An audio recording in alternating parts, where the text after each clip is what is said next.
If you want to pause sync for OneDrive desktop, this quick guide will show you exactly how to do it in just a few clicks. This is useful if you need to save bandwidth, stop files from uploading for a while, or simply take a break from syncing without turning OneDrive off completely. And if this tutorial helps, make sure to hit the like button and subscribe for more simple tech guides just like this. Alright, let's jump right in.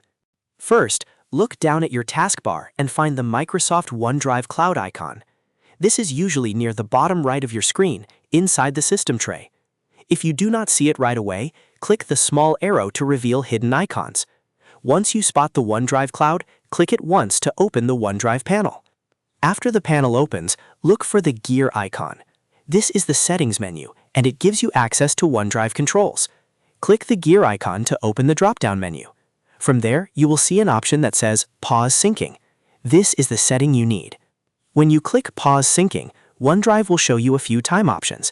You can usually choose 2 hours, 8 hours, or 24 hours.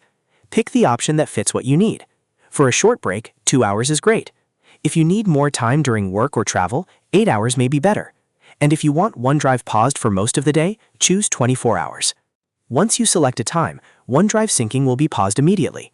That means your files will stop uploading and downloading until the pause period ends, or until you turn syncing back on manually. This is especially helpful if you are working on large files, using a slow internet connection, or trying to avoid interruptions while your computer is busy. Now, if you want to resume syncing before the timer runs out, that is just as easy. Click the OneDrive Cloud icon again in the taskbar. Then open the settings menu with the gear icon and choose Resume Syncing. As soon as you click it, OneDrive will continue syncing your files normally. And that is all there is to it. You now know how to pause OneDrive sync on desktop and how to turn it back on whenever you are ready.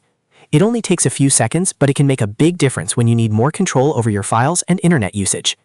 If this video helped you out, please give it a like, subscribe to the channel, and turn on notifications so you don't miss the next easy tutorial. Thanks for watching, and I will see you in the next one.